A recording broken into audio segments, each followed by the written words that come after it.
And it's an awesome opportunity for us to share and understand the art of cyber war, and things we can pick up and things we can learn.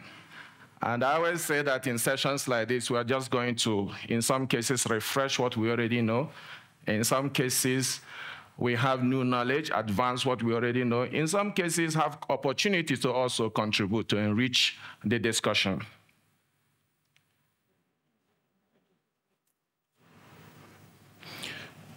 As we speak, there are wars that are going on. The Russia war is not out. The Hamas is there. And a number of other wars that are going on. The ones that are known, the ones that are not known. But the interesting thing is that the war dynamics is also moving. So we're moving from what we call the traditional warfare that is mainly kinetic to cyber that is mainly soft. In that case, in most cases, you will struggle to have evidence. So you say you have been attacked, so you go to court and say they stole your money, but there's no evidence because the attacker had come in, taken everything they wanted, and erased the history. In some cases, even unload your own capability to find what is happening. So to look at cyber war, the use of cyber attacks against an enemy, usually in an offensive form, potential to cause havoc. You know, I tell people, do you know what it takes? We all use ATMs. Do you know how much an ATM can contain? Limited. Do you know what it takes to take over an ATM machine? To break it? ATM machine is one of the hardest closed system that you can find. To break it is a lot of work. How much will you get? But when it's cyber, it's a lot. If you have files in a shelf and somebody has come in to carry your files, how much information can that person get? But if you hack into a database, terabytes, zettabytes, it's a lot of losses that can happen. So cyber war includes techniques, tactics, and procedures that may be involved in a cyber war. Become the fifth domain as captured by Department of Defense.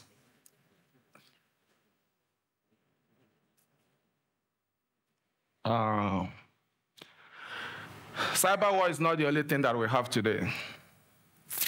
We have these different phases of war, from economic warfare to pirating, to resource warfare, to industrial warfare, media warfare, up to kinetic and smart. But the reality is that where cyber is not the main war, cyber is a major enabler to all other kind of soft wars.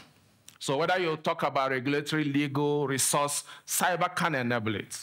So today, you will have a company that is registered and doing very well. And suddenly, you have another company that is registered and doing better with the same prototype, with the same thinking, with the same ideologies. And what has happened? The code had been stolen. So you find organizations now going down to say, no, we've been hacked. All our data is gone. But when you go to the database, you find the data. What has happened is been copied. So the war is on, and it's really getting very worse than we think.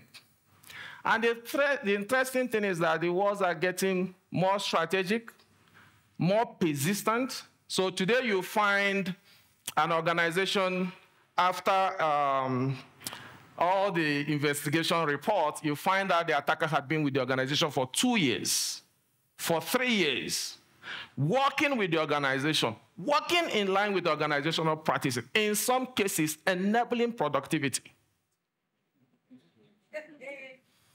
And it's become sophisticated.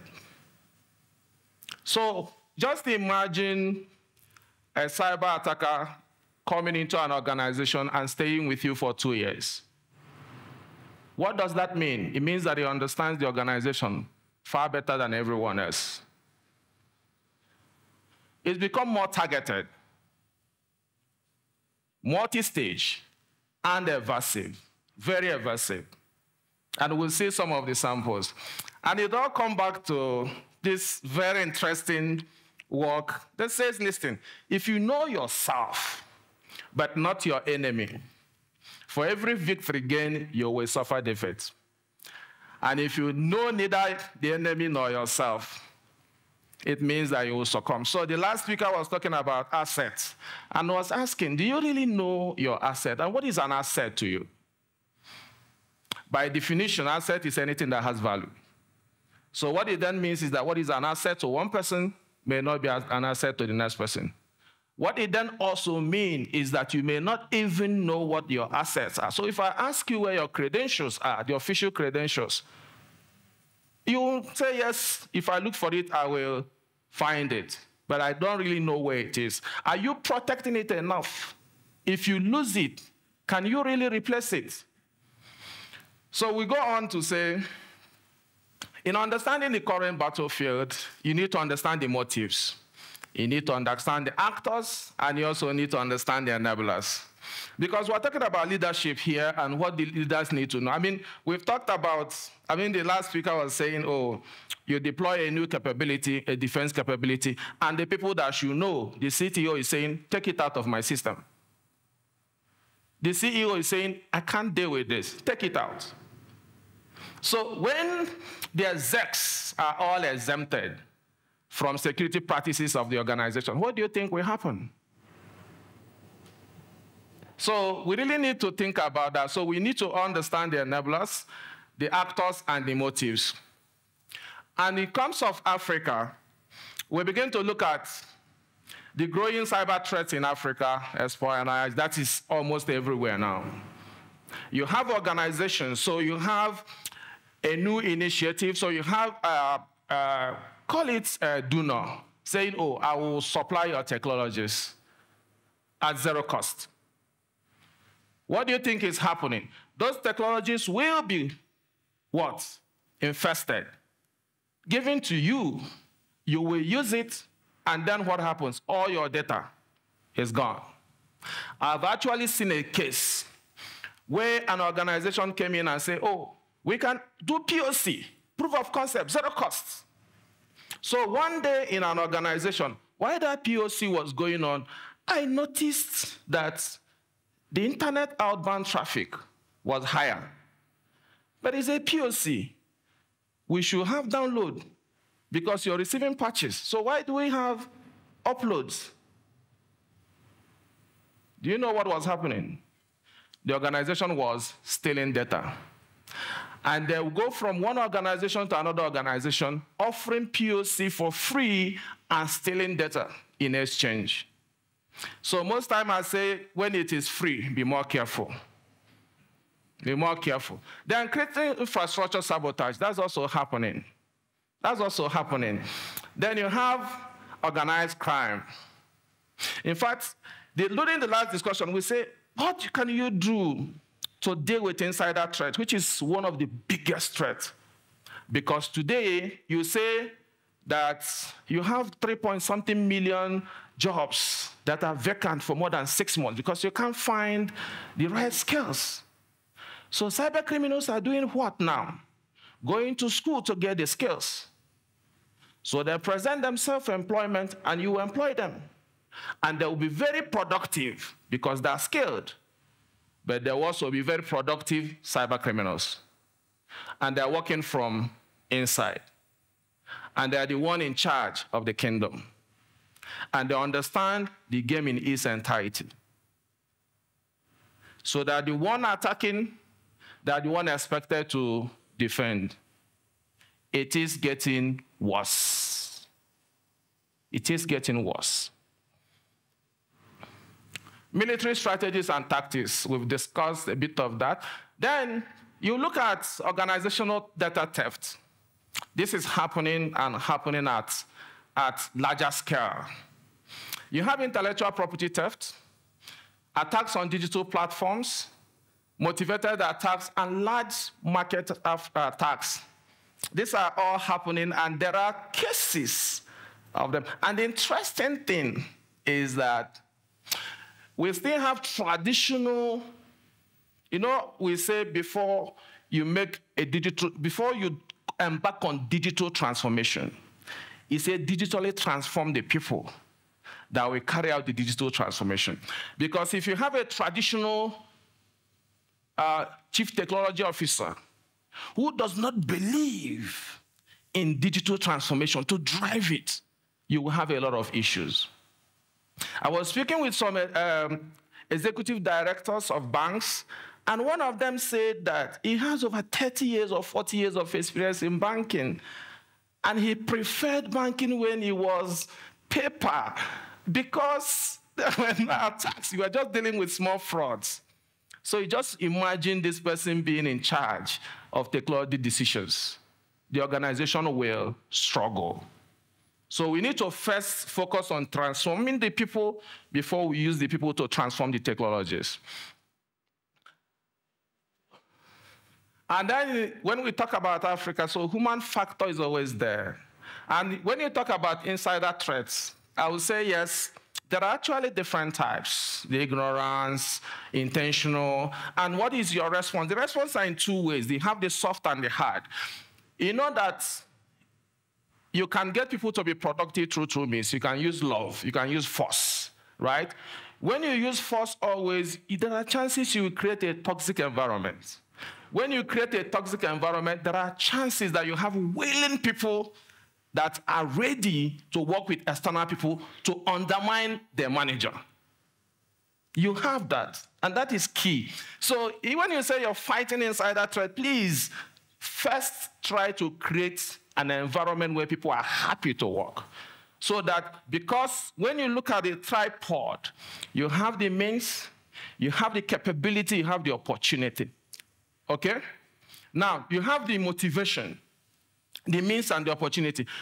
Do it in such a way that people are not motivated to undermine the organization. And that's one of the ways you can fight it. Lack of capacity, resources, economic constraints, socioeconomic factors, and ineffective law enforcement. Actually, you have people, cyber criminals, that say, take me to court. Yes, take me to court. Arrest me, yes, take me to court. Which court are you going to do? The guy knows that there's nowhere. You lack the capacity to enforce prosecution. You lack the capacity to punish. So he says, yes, take me to court.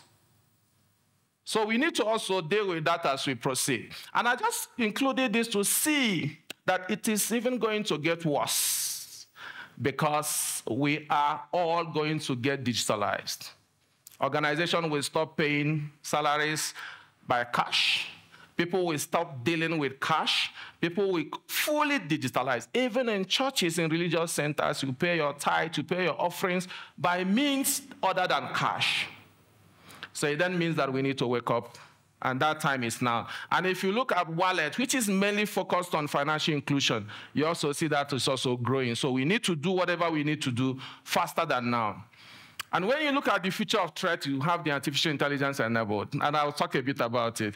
Quantum information science, Internet of Things, autonomous and unmanned systems, biotechnology, and other emerging technologies. Let me say something. Do you know today that when you deploy a change, let me see how change goes. So you've worked on a change for months, sometimes years. Then on the night of deployment, you get a change window, maybe from 10, maybe from 12, maybe from 1 to maybe 4 p.m. or 5 p.m. or 6 p.m., depending. Then you finish the change. Remember, during the change, this is what happens. So something just not work. So the implementers keep making changes to make it to work. Do you understand? And as they're doing that, there's no testing again to find the impact of the changes they are making. So by 6 p.m. or 5 p.m., they sign off the changes, it has gone live, and then they go to bed. Do you know the first people that test that change? It's not your customers, they're cyber criminals. Because today you have systems that you can use to continue to scroll and look for weaknesses that you can attack. Once you find that weakness, you report to the command center, and then they hit. So you've had cases where organizations wake up in the morning after a change and they have been breached.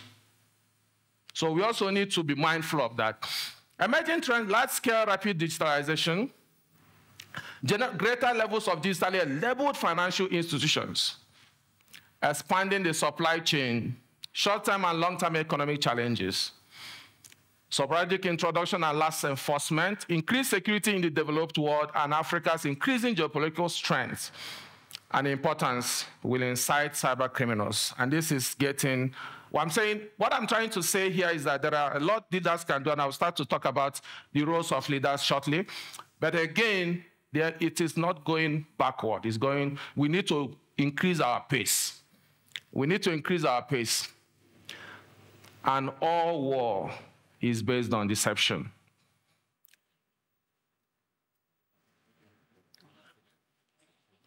You know, I've talked about cyber criminals saying, take me to court.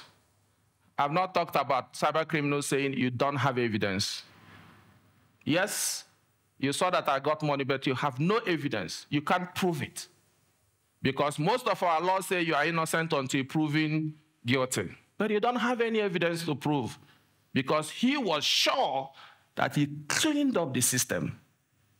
He was sure that he used the credentials of the CEO to commit the crime, or the chief admin officer, or he did not even elevate. He captured the account of the admin and used it to commit the crime.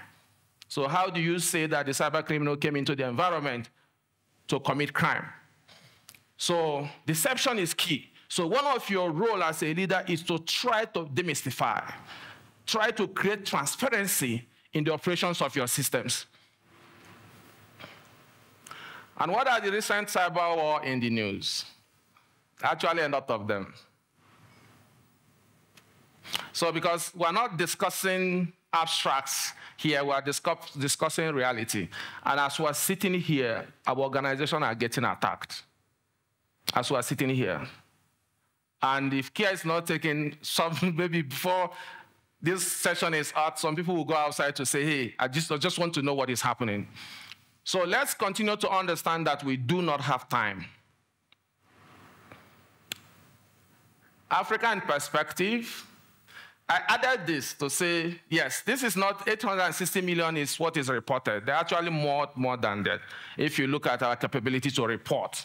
So we've talked about something happening to one person, the person closing it down, and I think the general baptismal name is technical glitch. Do you understand? The organization comes out and says, no, sorry, we had a technical glitch. We didn't have a cyber incident. Because cyber incident will then do what? Expose you to a lot of issues, right? So we need to continue to understand organizations are losing money. Organizations are losing money. Organizations are losing money. And I will not speak about this because the last speaker spoke to all of them, or most of them actually. So prevailing cyber threats, they are there. And they are evolving. And you know, the interesting thing about cyber threat is, you know, let me tell you, during COVID, I know all of us understand. So when you have a variant, once a new variant is announced, you stop hearing about the old variant, right? Once a new variant is announced, it replaces all the older variants. In cybersecurity, it's not like that. For every new announcement, the old ones are there. That is why you will understand most of the breaches will leverage vulnerabilities that have been there for years. In fact, it's only about 5% of breaches that leverage zero-day exploits. Usually, it is something the organization is aware of. It's something that has been reported by audit, by the external and internal pen tester. It's something that has been communicated, but because it has not happened. Do you know that most head of security CISOs prefer for an incident to happen? Because your budget is this before incident and this after incident, right? So, yes. Once you have an incident, there's actually an organization that was struggling to spend $4 million to secure their system. It's proven that they're vulnerable. After the incident of ransomware, they spent $400 million. And they were still asking, what more can we? Yeah. So for leaders here, right? Yeah. So, and it can lead to, again, these are things we know, but it's now leading to deaths, actually. We'll have recorded deaths now from cyber incidents. It's leading to death now. That's a new one. Now we already started seeing that it's leading to political instability. That's also another new major impact. All those, most other ones are old. It's been there for years. General guidelines privilege access management, multi-factor authentication, endpoint protection, network defense, education. You see, I have a comment here. Make sure that when you're educating, you are giving the right information to the right audience, okay? We've had so many incidents where people attended and wanted to check if it's true. Yeah. I've seen so many cases where this led to rebellion. Actually, when you say people should not do things, they want to do it. And it's been there from the beginning of time, right? Once you say, don't do this, it creates rebellion inside the person. And he wants to just do it and see what will happen. So let's also make sure that we're giving the right education to the right people. Then Security Operations Center is key because you need to continuously monitor your environment to know what is happening. I think there's a lot of effort on the email security. But I tell you, email is just one of the thousands of vectors that can be exploited. So if you concentrate your investment in email, you've tried, but there are still so many open doors. I think what I always say is that you need to understand your ecosystem, understand the weaknesses you have, and take an approach to deal with them. Invisibility lies in the defense. Possibility of victory in the attack. You see, there are people that think that because they have not been attacked, they're secure. Do you understand? So the CISO will present, and they say, has it happened? It has not happened since 10 years of our operation. Why will it happen now? Keep the budget, right?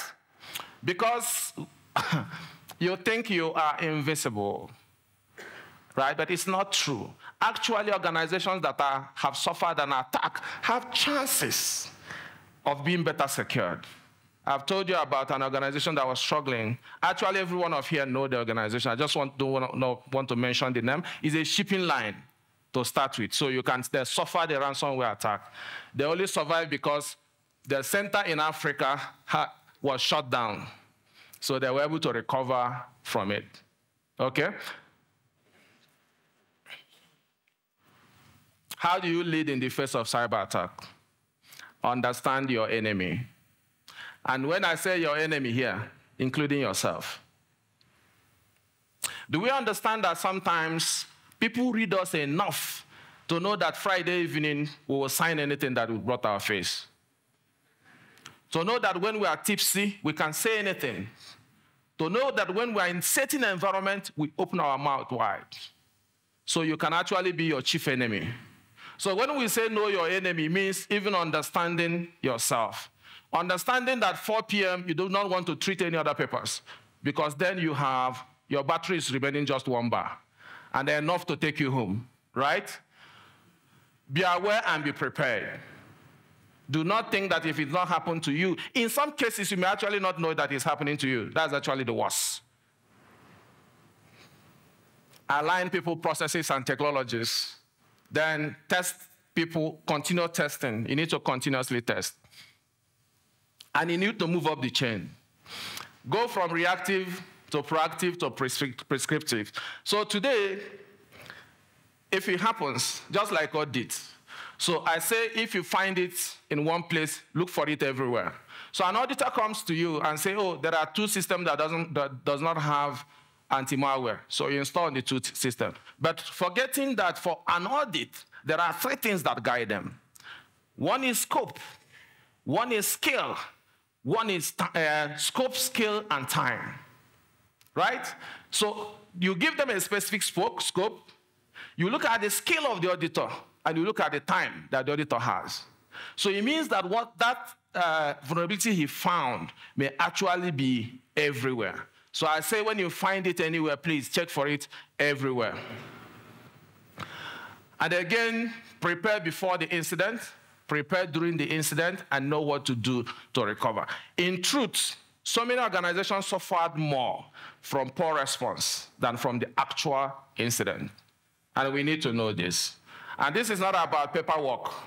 This is actually about real-life simulation. And this is not about getting approval from your CEO or from CTO before you execute an action. This is actually executing on an approved action. This is not about using an email that is not known to the organization. This is actually using the official organization email to do phishing attack. So you can know what exactly will happen if it does happen in real life. And let me quickly talk about common incident response mistakes, because we're talking about what leaders should do in the face of a cyber attack. Plans are not tailored to the organization. There's a lot of copy and paste, right? So plans are not tailored. So you have a financial organization incident response plan being adopted by an insurance company, right? So it's not tailored. Team lacks skills, are wrong size or mismanaged. It's another key issue. Incident response tools are inadequate, unmanaged, untested, and underutilized. There are people that still treat security as compliance. Do you have it? Yes, we have it. I have seen an organization that had a solution.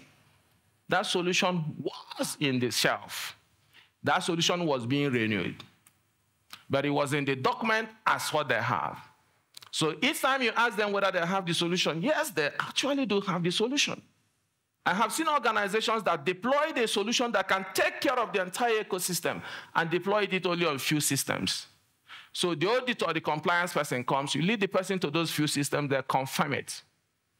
So people still actually approach, so that way underutilization is coming in, approach security from compliance point of view. Teams are unable to communicate with the right people in the security way, in the right way. So you have cases where a system, just take example, a database engineer trying to manage incidents. What will he do? He understands zeros and ones, he understands codes. He doesn't understand communication. He's not skilled in crisis management. He's not.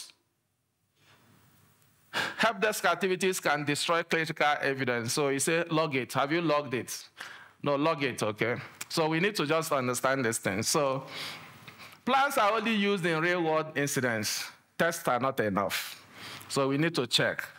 Data pertinent to an incident is not readily available. Actually, you have a cyber attack. What does the engineer do? Restart the system first. Kill the evidence, right? Do you understand? Power it down. Disconnect it from the network. There is no intelligence in the threat intelligence provided to the incident responders. Another very key issue. Users are unaware of their role. So what should I do in the face of an incident? Ask that question today. What should I do? Remember that what needs to be done from one incident differs from another incident. That's another. The incident response team lacks authority and visibility. So it doesn't have authority. Say, I have sent email. I have even sent reminder. I can have no power to call. Or you go through the chain.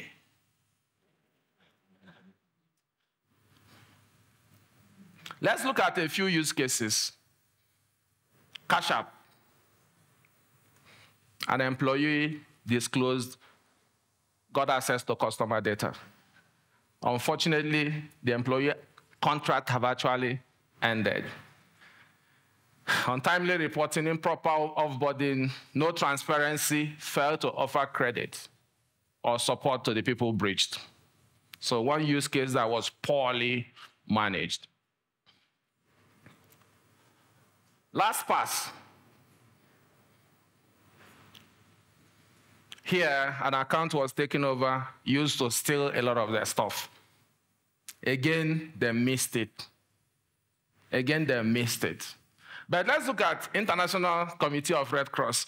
Do you know when you search this incident, the first few lines you will see will be from the organization? Do you understand? To tell you about, in fact, they created a Q&A. If you have this question, please, this is the answer. It's actually one of the best. Then Rackspace, ransomware attack. Again, they responded well. So what we say, train users, Management must fully back the incident response plan. Organizations should incorporate threat intelligence. You cannot wait. You are too small an organization to wait for things to happen to you to learn from your own mistakes. You're too small. We are all too small. So you cannot afford not to get intel. And if it's happening in anywhere in the world, just know it can also happen to you. And I'll tell you what, some people say, so why are we not suffering for some kind of attacks? I say, we don't have the internet bandwidth. Yes. So when you hear that we're getting 4G, 5G, 6G, our internet bandwidth is being expanded, just know that certain attacks are now going to be coming through. Because today, prior to now, major hackers pride themselves by the security status of the target. I hacked NASA. I hacked Microsoft. Do you understand? Today, it's about scale. I hacked all the continents. I shut down 2,000 systems. 2,000 organizations. So with the right internet bandwidth, this hacker can do more. So let's be mindful of that too. Involve tech owners. When we asked, what keeps me awake? I said 3 things. One is a vulnerability that has no response. Log4j, till today. Organizations have not responded. It's known, it's exploitable.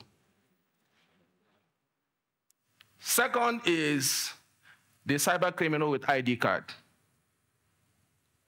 which is the insider. Informed, productive, but a criminal. And the third will be skills. And by skill, I'm not talking about people. When you do any advert, you get at least 100, 200 CVs. You take time to go through them, you can't find one prospect. So skills is another issue because the ecosystem is evolving at a very rapid pace, but the skill is lagging. A centralized dashboard of incidents, organizations should assess the need for more training. Agencies should regularly implement their plans. I've had an organization when I say, show me the cybersecurity policy. So they looked in a file and brought it out. When I read through, I said, listen, if you have done 40% of what you have documented, you will not suffer the kind of attacks you're suffering. But again, it's another compliance exercise. Be prepared. So building a cyber resilience program through governance. So I'll talk about governance, I'll talk about technology, I'll talk about people. Board oversight and leadership, very key. Building a cybersecurity improvement road plan. Always understand cyber is not a project. So I have the consultant that are working with us to reinforce our cybersecurity defense system. Actually, a few years ago, if you have a firewall, even if it's in carton, you're secured. We have a checkpoint firewall. So building a cybersecurity improvement road plan is key.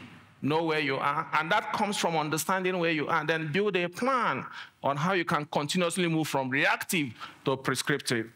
Cyber policies and procedures is key. Enforced and operational procedures, not documented for compliance. Risk management framework is key. Compliance and regulatory alignment is key. Robust incident response plan is also very key. That's when you talk about governance. Let's look at technology. Understand, we talked about email. Yes, email is vulnerable. Actually, email has so many various ways it can be exploited. But it's something you can deal with. Actually, you can deal with it. Yes, you can deal with it. We've dealt with it for years now. Zero phishing email, you can deal with it. But there are so many others that you can't deal with. You can only manage. So you need to build capabilities multi-layered across board. Sometimes you ask, no, how much are we going to spend this year on cyber? 10,000 shillings. No, cut it down. 2,000. We are not a cybersecurity company, right? we're a business company, we need to still make money. But the truth is that one wrong step, the company is gone. The company is gone. So we need to build capabilities across different layers and build it in such a way that is an ecosystem that speak to themselves, that understand themselves, and that can complement. That's one way where you continuously monitor and build on intelligence. Then when it comes to people, prioritize, build a security team. There's an organization, a financial organization that was hacked, $50 million. One of the responses is that we now set up a security team, reactive. You set up a security team as a financial organization. You now, after an incident, build a security team, communicate broadly and clearly, take a multidisciplinary action, and embed yourself in the organization. That's one of the things that you need to do on the people layer. So qualities of a sound cybersecurity leader: technical proficiency. So people ask, if I don't have technical skill, can I be a good CISO? I say, yes, you can be a good CISO, but you will not be as good as the one that is technical. So because the best you can do may be risk management. Or give me the percentage. Give me out of 10. Where can we place this risk? He says it's 9, okay, it's important. Do you understand? You have to have technical skills. The job today requires it. Strategic thinker. You also need to know that you're a business, so you need to be in business. And the only reason you're in business is to stay in business, right? An attacker mindset. Ask yourself, what have we not done? I always say that, listen, for a CISO, my appraisal is not done by HCMD or HR. It's not done by the CEO. It's not done by the execs. Do you know who does my appraisal every year? Do you know? Huh? Cyber criminals. My appraisal is done by cyber criminals. Even if I create good dashboards to my board, oh, they clap, oh, this is going down, oh, you are doing well. One wrong move, and everything is gone. They will actually say you've been deceiving them. So always understand from the attacker point of view that your assessment is being done by the attacker. So you need to be in the position of the attacker and review your environment. An enabler mindset.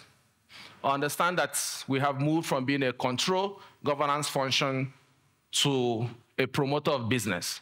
So no longer will you say no, but you say yes, but. We will adopt AI, yes, but we also need to take other actions. Not no because we are not ready for it. I have an organization that says zero cloud. We're not going to do cloud. We have decided at exec and board, no cloud, a financial organization. And I just remembered Nokia. It's just a matter of time, right? Then, a good understanding of risk is key. Sound communication skills. This is actually very important, very important. Healthy collaboration with stakeholders and takes ownership and accountability. You need to be able to say, yes, we messed up. You need to be able to say, yes, we missed this. Take ownership. Another case study, this is popular. Just know that these things are happening everywhere. You know, so you have the response to attack, you have the tactics, lessons learned, connecting kinetic and cyber war, kinetic and soft. So today you're moving from the traditional kinetic war to the hybrid, where both are being used, but the future is pure cyber. The future is pure cyber. Take it as it is. Don't lose anything. Don't destroy anything. The impact of cyber attacks on civilian population is also high. So today, power systems are being shut down at the middle of winter. Just imagine it. Remember, the Red Cross is actually a document of the vulnerable people that was hacked. It's unthinkable. Lesson learned from recent attacks, the perils of ransomware. Ransomware has all faces. Supply chain vulnerabilities, I think, was discussed in the last session. Very key. What is that? There's also third-party risk, where you say, for example, I am protected. So yesterday we say we are as strong as our weakest link. No, you are as strong as the weakest organization you're connected to. That's what it is today. And sometimes you do not even know how many organizations you're connected to. You think it's all the third parties. No, it's the end party. Because the organization you're connected to is connected to another organization. So if I can't hack you, I can hack the organization you're connected to. If I cannot hack the organization you're connected to, I can go to the end party because the trust is transferable. So I can hack the third party who the partner trusts, and you can also trust because you have inherited trust. So why we say, listen, no matter how close, do not trust. So that's the whole idea of zero trust. Don't trust, because once you trust, you have opened up yourself to earn kind of things. Collaboration and information sharing is key. AI-powered cyber attacks should get AI-powered cyber defense. You cannot use manual to check digital. The same way you cannot use non-AI to check AI. It's impossible. So we need to wake up. Critical role of cybersecurity awareness and training. I've said you need to moderate it. Emphasis on zero trust, key. Growing threat of insider is also very key. We also need to monitor this. I think this is one of the biggest issues organizations are dealing with today, because cyber criminals are getting skills to fill the jobs. And they have power. Actually, you have organizations saying, come, I will train you. When you start making money, you refund. So they take people from the street, they send them to schools, they position them for employment, and they give them 5 years. And they go in and they start getting data for them to hack. So it's a win-win. But the organizations are not doing that because we are still competing. While the cyber criminals are colluding and collaborating, the organizations are competing, right? Then the need of proactive threat hunting, sound communication skills is also key. A holistic cyber defense, that's for Africa now. Collaboration between banks, governments, and individuals. Transparency, strong mechanism to fight insider threats, investment in the right security solutions. It's not about how much we need to spend. It's about what we need to do now. Strengthen the human firewall. Robust incident management and report, proper classification, robust cybersecurity recovery plan. So when we talk about resilience, it's actually about how long will I be down if something happens to the organization. So you need to also look at that because it's very key. Then enshrine and implement legislation and other things. Okay, I think that's about it. Thank you.